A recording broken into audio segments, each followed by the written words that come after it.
This month's podcasts are sponsored by Aubergine Legal. Do you sometimes worry that your business isn't meeting all its legal compliance requirements and wonder if you're ticking all the legal boxes? Are you losing sleep worrying about a piece of legislation that you may or may not be complying with? Perhaps you need some help with your client contracts or your data protection compliance. Or maybe you're worried that your website doesn't have the right documents or legal notices in the right place. Perhaps you have a brand that you want to protect with a trademark. How about if you could outsource it all and eliminate all of your worries?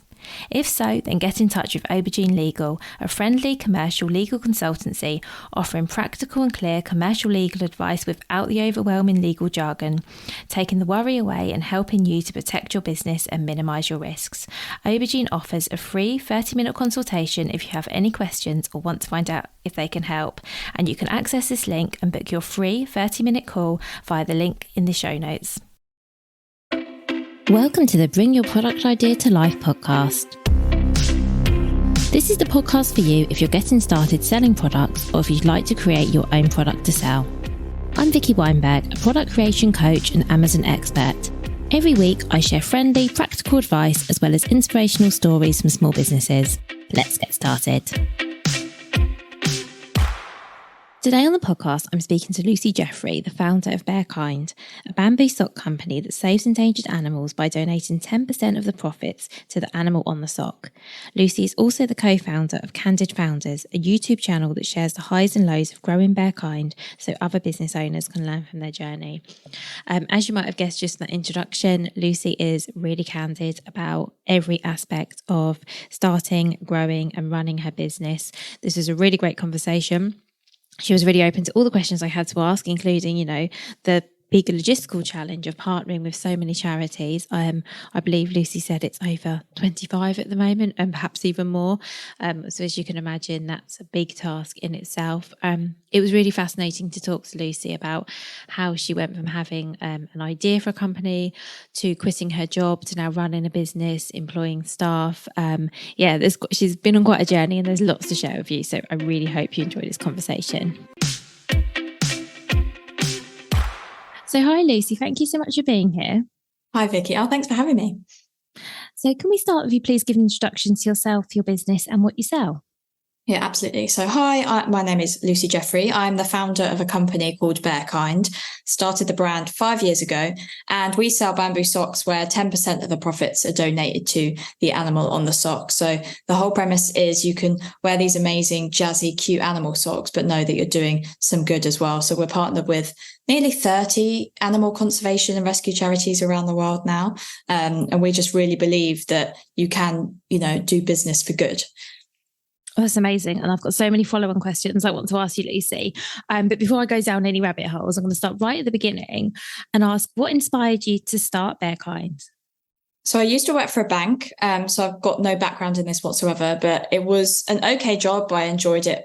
It was fine, but it wasn't really lighting any fires underneath me. So I just wanted to do something else to help the planet in my own little way. And I actually started the company, not with the socks, it was with other products. So I started with reusable straws, recycled tote bags, things like that. I'd say I was just experimenting. They were mini projects. I didn't really think much would come from it, but I was just kind of enjoying the process and learning, what it is to, run a very small business at that point. And then I came on to the socks. So I knew I wanted to donate to charity. I love animals. I wanted to support animal conservation. So it started with the charity model first. So this 10% donation, I then thought, okay, what product shall I start with? And I just landed on socks. Started with a pair of turtle socks. So it was literally just one design to start with. That was 2019. And my customers loved them. I'm like, what's coming next? I want orangutans. And so we've just kind of released socks since then. It wasn't until the end of 2020 when I did actually quit my job to pursue this full time. So we're nearly on 3 years full time on the business now. And yeah, we've got over 50 animals now. Like it just kind of happened. I now own a sock company, but it was never really the plan. I was just experimenting and went with the flow. And now I own a sock company. But yeah, I love it. That's so interesting. Thank you. I had no idea that was never the plan. It's really interesting that you started out with other products, just seeing how it went and where you've ended up now.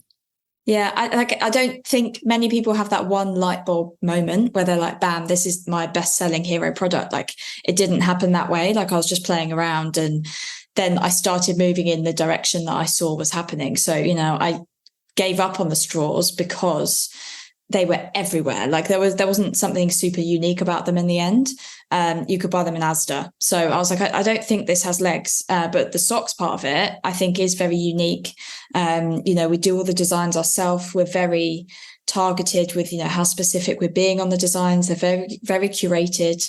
And we're not just donating to, say, one blanket animal charity. We're being super, super targeted with the animal and the charity. So if it's an orangutan sock, it's an orangutan charity and so on. So that's actually creates a lot of work in itself, but it does mean we are quite unique in that way. Absolutely. And are the socks the first products that you designed yourself? Were the other products ones that you were sort of buying in, if you see what I mean? Yeah, I guess so. The straws were, they were just plain to start with. Then I started putting my logo on it, so nothing fancy there. The bags and the t-shirts, I did get designed, very basic designs. I mean, some of the t-shirts again were literally just my logo, or we had like a few turtles on them, but nothing too fancy. I just paid a freelancer to do those. But the socks, I do see the socks as the first thing, which we were like highly like detailed on what we wanted from the design and the colors. And building that range, and now it's turned into its own industry. It's actually quite a difficult part of the business. It's very exciting, like what should we do next and what colors, and but it can be overwhelming because when I first started, it was a case of, okay, I don't have tigers, so I will do a tiger sock. We don't have many green socks, so let's throw in some more green colors. But now we've got quite a big range. We have to be more like considered about which designs we're doing next and which charities we want to work with. And that's a massive part of the business that's really grown legs. That makes sense. I didn't think about that as well as you're designing what the sock actually looks like, you're also having to think who you partner with. So there's that other angle to it. And which way round do you do that, Lucy? Do you work out who you want to partner with and then design the sock, or is it the other way? Bit of both.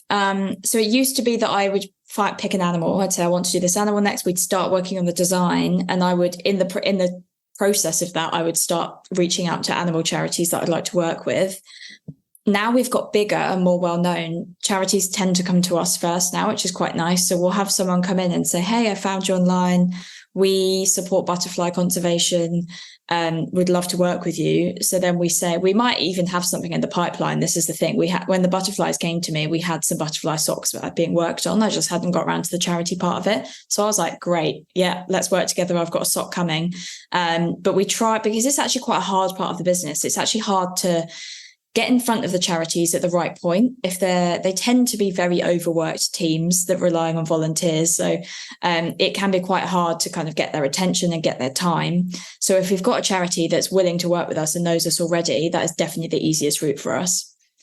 That makes a lot of sense. And I guess, do the charities tend to have much input into the design process? No, we tell them to send us, if they're involved from the start, we'll tell them to send us like exact photos of the animals that they work with. So we'll try and be as realistic as possible. A great example of that is when we've started working on our otter sock. It's Wild, I think it's Wild Otter Trust UK. And they were very keen at the start to say it is a European otter, not the American kind, because the American one is the one with the kind of cream, fluffy face that's used in a lot of advertising and on garments and things like that. They are very cute. So they were very specific that, they don't support that species. That's American. So, make sure it is specific to European. So they are from being a technical animal expert point of view. But for the most part, we just crack on with the design and, that's our part of it. They're not involved with, but we're looking to work with charities in a more bespoke way where we co-brand with them, because at the moment they're just it just says Bear Kind on the socks. They're our socks. We say 10% donate to charity, but we don't put the charity on the sock. That's all on our website. So if we needed to change anything, we can do that. And it's not just on the product. But looking to work with some charities where we actually build a range that's kind of co-branded with the charity itself as well. That makes sense. That's really nice as well. And is it, I'm guessing the answer is yes, but it'd be really good to have some input. So is it logistically a challenge to manage making sure that the donations go to the charities? I know it sounds silly, but you've mentioned that I mean, I've seen you have a huge range of socks. You work with 30 charities. How does that work? Yeah, it was very difficult because to start with, the way I set it up was I just signed the contract at time of speaking to the charity. So we had donation days because I donate annually, and we had them sporadically spread through the year. And at first I was like, okay, good. This is good for cash flow because it means I'm not having a massive lump sum coming out. But then it became logistically really hard to carry on with because we're having to manually work out the donations at each different point. So now we've moved all of them to once a year. So we'll finish the calendar year. It means that we're kind of doing our accounts anyway. And then we'll go to them in like Jan, Feb to say, okay, we've done the 2022 donations. This is what's coming to you. And it is a big job. My partner has recently joined me. He quit his job at the start of the year. He's been a massive help because he's a whiz on spreadsheets. So that part has been, because we do just have to rely on Excel and like pulling all the information that way. Yeah, that sounds really hard. I'm glad you've got someone who knows. Yeah, honestly, it's a nightmare. So let's go back to when you started creating your socks. What I'd love to know is, because your socks are obviously, they're bamboo, they're really high quality. How did you go about getting the socks actually produced? Because I mean, a sock isn't something that you're buying and sticking a logo on. You know, it's something that I presume, I don't know what the terminology is, darned maybe, but they're certainly manufactured bespoke for you. How did you go about finding someone to work with? Because I know that with, you know, the values that your company has, I'm sure there was a lot of thought that went into finding the right facility as well. Yeah, so to start with, it was just a case of going to Google and having a look at what manufacturers I could find. They're not very upfront with anything like pricing, MOQs or anything like that. You do have to kind of get in touch with quite a few to start understanding how they work. So it's a lot of emailing. And I found a few good partners in Turkey. Turkey's a very popular place for sock manufacturing outside of China. And I wasn't at the time really sure if I wanted to manufacture in China, but I found a good partner in Turkey who we're still working with. And the reason I went with them is, yes, one, I could see their certificates, they're SEDEX audited, things like that. So there was transparent about that. They were very good in communication. Like I was, hearing back from them quite quickly. They were also willing to lower their MOQs for me. I kind of explained the situation, my vision for the company. They liked the animal donation thing, so lowered their MOQ, this minimum order quantity. So I didn't have to order thousands to start with. And I've now rewarded that because now we're ordering hundreds of thousands from them of pairs of socks. So it's kind of like we've been able to grow with them. What I would say though is we recently went to visit them in Turkey. So a few weeks ago, we went to visit them as well as other manufacturers because we're looking at kind of spreading the load a bit. Having more than one manufacturer, reducing our risk a bit. Going to see them was the best thing we ever did. It was so interesting. We learned so much. I think the relationship building is so important. And I think especially if you're looking for new manufacturers, just being there in person shows how serious you are.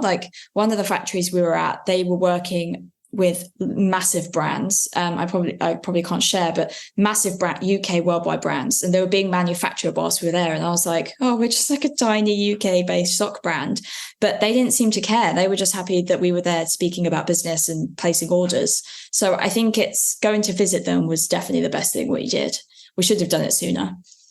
It is hard though, isn't it? And obviously when you started out, travel was not, ideal. And so no, we wouldn't have been able to. I quit my job in 2020, right? So travel wasn't, that was, it is what it is. But possibly should have gone last year. But I think we'll try, and now we know how important it is to visit it, we'll make sure that that's kind of part of the process to finding new manufacturers. And as you say, relationships are so important. And I like the fact that you're talking about, you explained to them about your vision, about how you will partner with the charities, and that clearly made a difference to them deciding to lower their MOQs for you. And I think that being open with people you want to work with, trying to build a relationship rather than it being purely transactional really does make a difference. Yeah, 100%. It's way easier to explain where you're coming from, I think, especially because their English is pretty good, but it is their second language. So I think it's so much easier to convey what you're trying to go for. So to give you a good example, we haven't had this yet, but we've had warnings that this can happen, specifically in China, that when you're trying to push on price to get price down, they will be like, okay, that's fine, lower the price, but they will then lower quality somewhere else in the supply chain without really like speaking to you about it. Whereas we're trying to explain to them that price, we obviously want a good price, but we don't want a price so low that it compromises the product. Whereas I think other companies are like, whatever, just the cheapest possible price. Because, you know, there are cheap socks out there. And I think they don't necessarily understand that as well. Whereas I feel like in person, it's so much easier to explain our values and say, look, we want a good price, but we don't want to compromise quality. We don't want you to give us a price that's so unsustainable for your business that you feel like you have to cut corners. And it's just things like that it's really hard to convey over email. It is, but it's so important, like you say, to have those conversations, because I've heard of similar things as well. And it really is hard as well when you're doing everything remotely and there may be shipping socks. I mean, I know that, you know, for lots of us, this is how we have to work, but it is hard when it's all email and you're getting things sent in the post and, you know, having to there's lots of back and forth, isn't there? There's nothing like being able to go and sit down with somebody. Yeah, absolutely. And that takes time. The back and forth is it's very time consuming. So you mentioned quitting your job earlier. Am I right in thinking that was right in the middle of the pandemic when you decided to do that? Yeah, it was the end of 2020. So we were just going into that Christmas lockdown that everyone hated, because we were told we could go home for Christmas and then they changed their mind. So, and I remember it very well because it was my birthday. So I had to have a lockdown birthday. And then I was like, you know what? I'm going to quit. And I literally did the next day. Like it'd probably been in the pipeline for a while. So it wasn't like a super rash decision, but it was literally that day. I was like, I don't want to go back to work. And so my partner was like, you know what, just roll the dice. Let's do this. And I quit the next day. And that was it. Oh, that's really brave.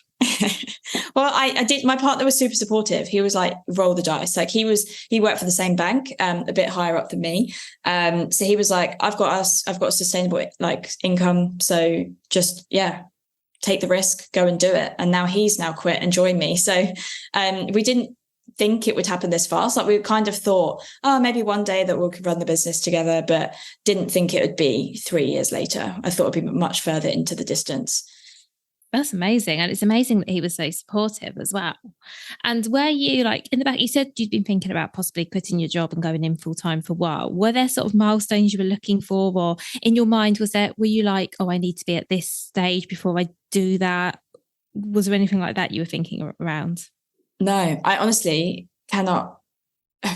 I did not think about it too much. I'm quite an impulsive person. I'm also very follow my gut instinct. I guess it makes me quite a good entrepreneur because I'll just go kind of head first into something.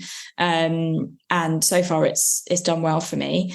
But it was, I guess the path was, I actually shut the business down during the main parts of COVID. So like March onwards, because my mum was doing my shipping. So all the stock was at my parents' house. And I was like, you can't leave the house. So I'm going to just shut the website down.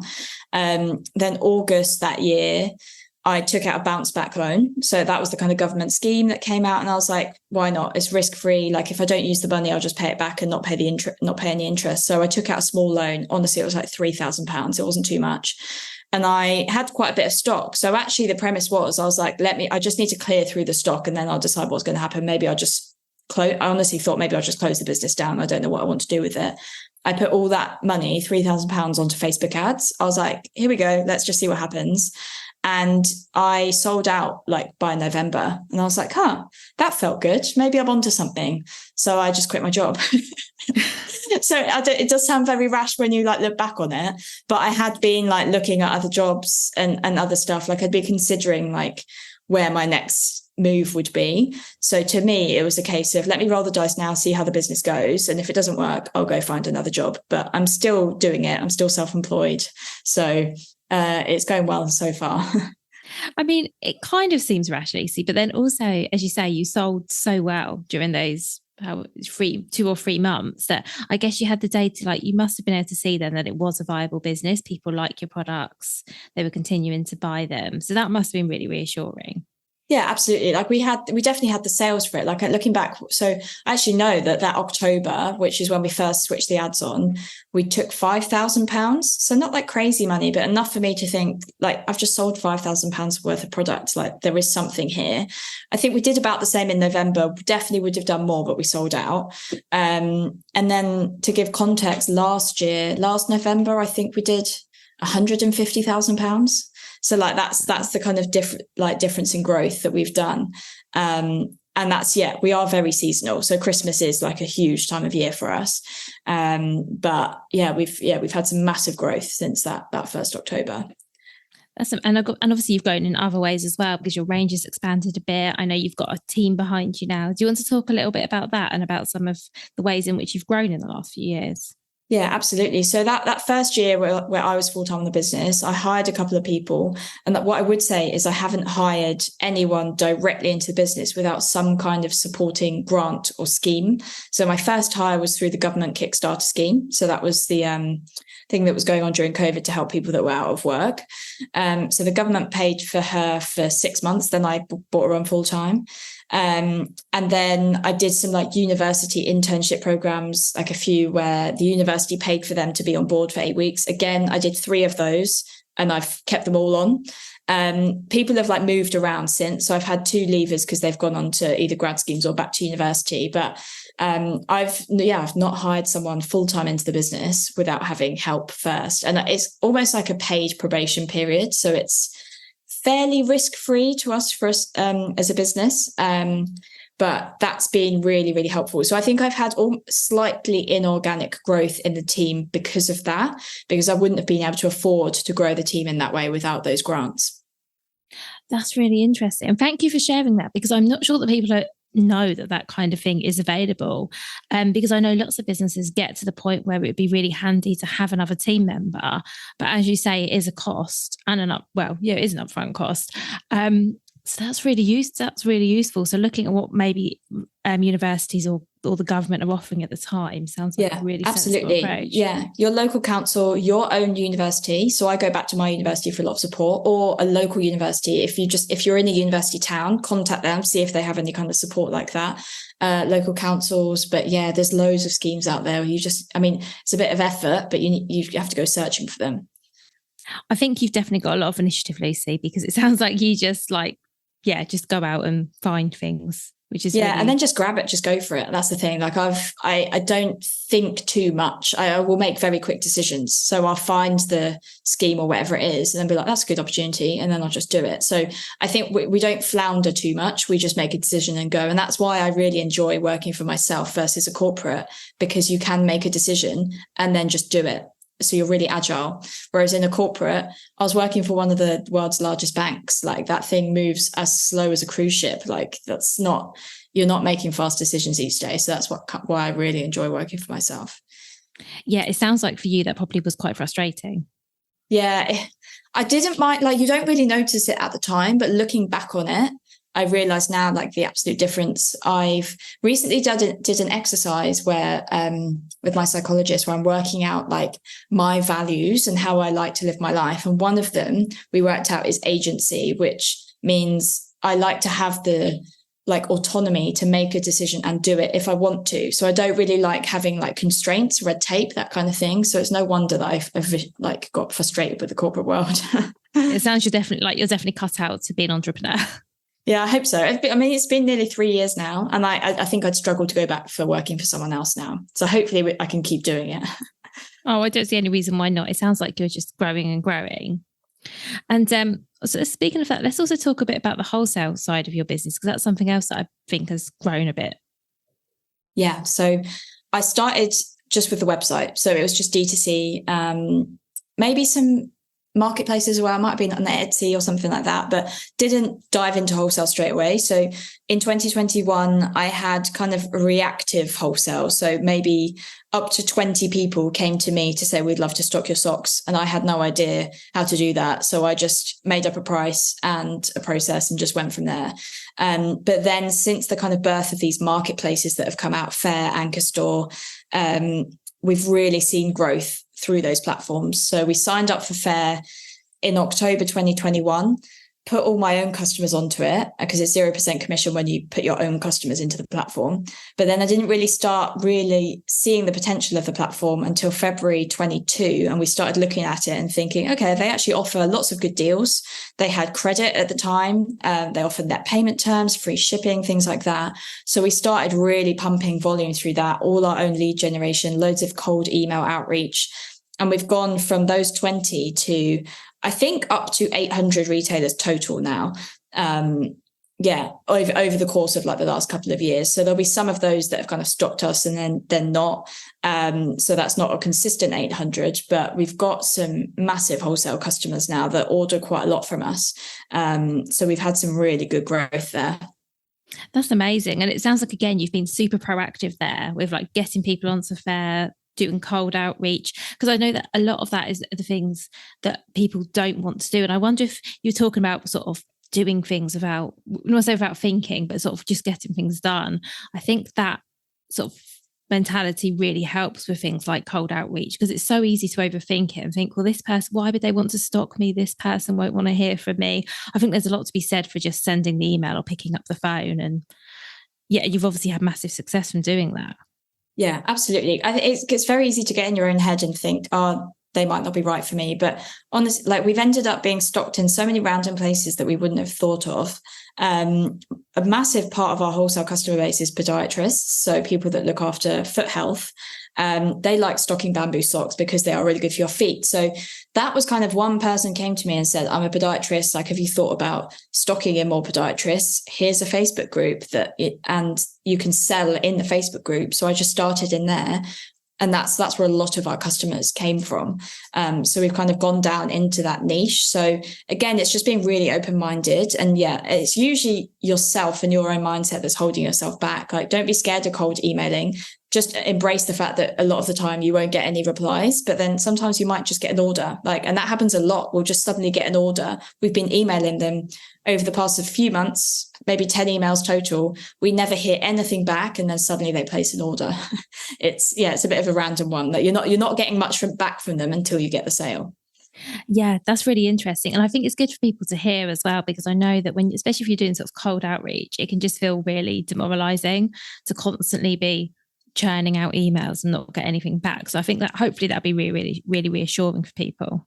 Yeah, definitely. It's, don't expect replies. This thing, you're speaking to business owners, they're really busy. They're not, for the most, I mean, I don't reply to cold emails unless I'm like super interested, and that's very rare. So, but just know that sometimes it's ticking over in someone's head. So you have to be persistent. Like, if you give up after one email, you won't get anywhere. So you have to be persistent with it, because you have to, you just want to be front of mind for them. And it might be that it gets to Christmas and they go, oh, that email from 5 months ago, okay, now I'm ready. So it's kind of a timing thing as well. They're not always going to be ready to stock you. That's really useful. I really think that's genuinely useful for people to hear.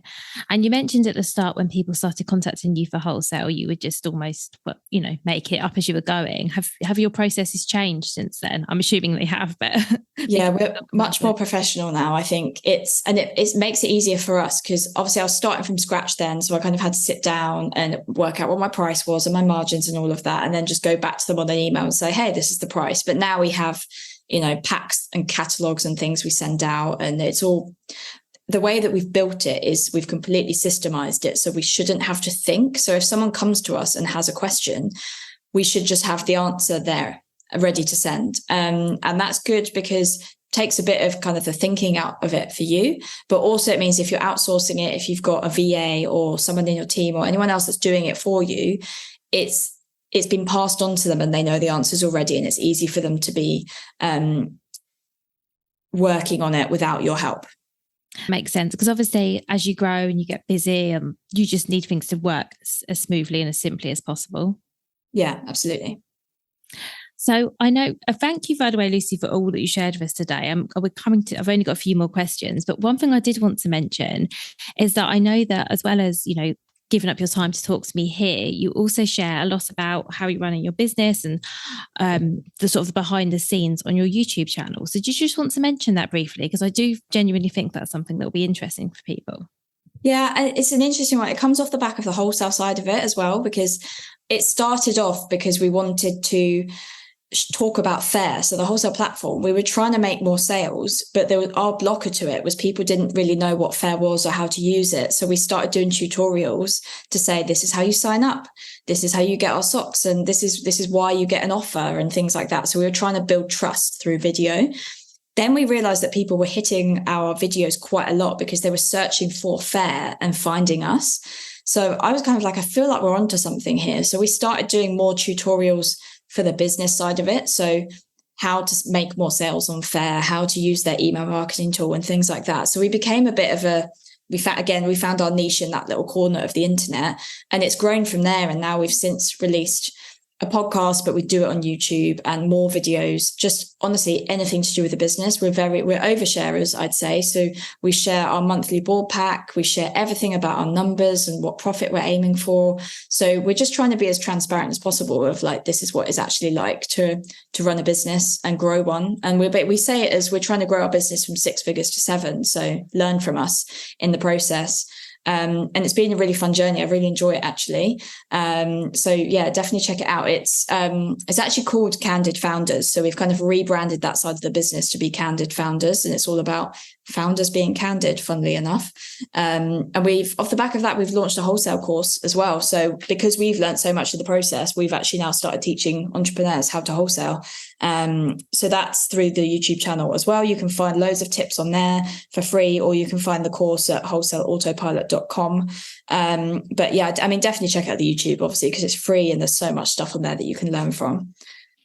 Thank you so much, Lucy. So we'll put the link to the YouTube in the show notes, because I genuinely think it'll be useful. And as I said before we started recording, I really like what you're doing in terms of being really open about your business, how you're growing, what you're doing, decisions you'll make, all of that. I just think is invaluable to someone who's perhaps slightly, I don't want to say behind, but slightly earlier in their journey than you are, maybe, or maybe at the same stage, and just wants to see what someone else is doing, because not everyone is always up for sharing. Especially when it's not the positive side, because obviously we all do things and think, oh, we could have done that differently. But it's really good to, that you're so open about what you've learned, and as well as all the wins as well.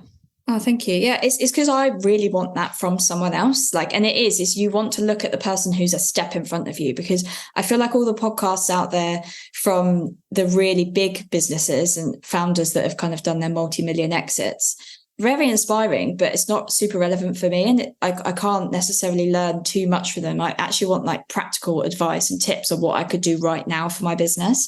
And so, yeah, that's exactly why we've started it. And yeah, it's kind of warts and all as well. Like, we didn't hit our profit targets and things like that last year. So we kind of did a podcast on why we didn't, what went wrong type thing. And it's not because things went badly wrong. It's more because we've learned something and we've changed it for this year. So and people can learn from that too.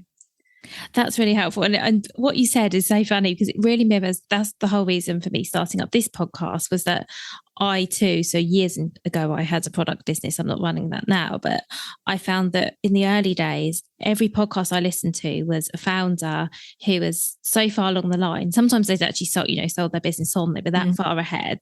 And I was just like, I don't know how to bridge that gap. I need to hear from people who are like just a tiny bit ahead of me, not, so far that I can't, it's not even relatable. So it's really good that you're doing that, because at the time I couldn't find anybody. And like I said, this was 8 years ago. I couldn't find anybody who was sharing what they were doing in real time and being really honest about it. Because a lot of what I was seeing on social media at the time as well was people sharing the good bits, which is understandable, because of course we all want to share our highlights. But it's really nice now that people seem to be more open to share the things that perhaps aren't ideal, or the things they've learned from, and not just the best bits. Yeah, definitely. I think there's a wave of it coming through, especially on LinkedIn. You'll notice it more and more, these people sharing not the lowlights, but I guess the learning points as well as the highlights. Because I think Instagram is the worst one for it, in my opinion, in terms of being a real highlight reel, especially with all the influencers and stuff there, it's all very photoshopped and positive and happy. And I think it's not everyone knows it's not always like that, but you're sitting there scrolling thinking, oh, this sucks, I want to do this. But you're looking at someone else's highlight. Yeah. There is that saying, isn't there? You're comparing someone else's I can't remember the word. I can't remember how you're comparing someone else's highlight to your everyday or something. I can't remember how the quote goes, but it's something like that because and I do think that's changing, and I hope it continues to change. And video I think is really helpful as well, because I feel like on video people are often more candid perhaps than in written form. Yeah, definitely. So before we finish off, Lucy, what would your number one piece of advice be for other product creators? This is off the back of it happening to us at the moment, is I think from the start, or from wherever you are in your journey right now, I try and get super organized with like just everything that's going on from a process point of view and documenting it. So we use Notion for this. It's really, really useful. And we're basically providing a database of like just all the information and bits and pieces to do with the business and the product. So we'll do things like a kind of product timeline, so all the different designs we have, idea, design stage, sampling, in production, restocking, out of stock, like that's one thing in the Notion. So we'll have that almost like as a little Kanban board, and then we'll have all the different charities and like where are they in the journey, who have I spoken to, because I think it's so easy to do everything and just get it all done and then have no record of what you've done, and then your brain just fills up and up and up, and then one, that is really hard for you to keep track of everything that's going on. Two, it's then really hard to pass it off onto someone else. So one of the girls that joined the team last year and then left 8 months later because she was joining a grad scheme, we knew she was going to leave, so we said just anything you put in place, implement, do a tutorial, so screen record to show how you do it, and then document it. And then it just means it's really easy to pass off onto someone else. And I think especially in product, there are so many moving parts. Like you've got your website and your marketing, the product itself, sustainability, like shipping. Do you use a fulfillment warehouse? Like all those moving parts, keep it all in one place, because it just makes it so much easier when you're onboarding someone new or you're making any changes. And it's easier to do it from the start rather than now when we're 5 years in and trying to kind of scrabble around and get everything into one place. That's really smart. And I think as well, and I'm obviously, hopefully this won't happen, but from business continuity perspective, let's say you were, something happened to you, maybe you were ill when you were out of the business for a few weeks, or a team member leaves unexpectedly. I guess it makes it super easy for someone else to come in and go, okay, where were they with that? Let's pick it up. Well, maybe not easy, but certainly easier than if nothing was documented, because you hear about this happening, don't you? About people maybe falling ill, perhaps having to take a few weeks away, and literally no one can step in and cover because nobody knows, what they're doing and how they do it and where this piece of information is. Yeah. So that sounds really sensible. Especially if it's a remote team as well. So I'd say to complement that, I definitely have a cloud service where everyone is saving all stuff centrally. So you should have nothing. If you've got a remote team, they shouldn't be saving stuff to their own laptops. One, if the laptop dies, that's it. But two, you can't access those files when you need them. They might just be on holiday. Like it doesn't have to be something like they've gone off sick or they've left the company suddenly. It might just be they're on holiday and you need access to a file. So definitely have like one central place to put everything. That's such good advice. Thank you, Lucy. I love how much practical stuff you shared with us today. It's really useful. No worries. Well, thank you so much. I'm going to link to everywhere that people can find you in the show notes. And again, thank you. Thank you. Thanks for having me. Thank you so much for listening right to the end of this episode. Do remember that you can get the full back catalogue and lots of free resources on my website, vickyweinberg.com. Please do remember to rate and review this episode if you've enjoyed it, and also share it with a friend who you think might find it useful. Thank you again, and see you next week.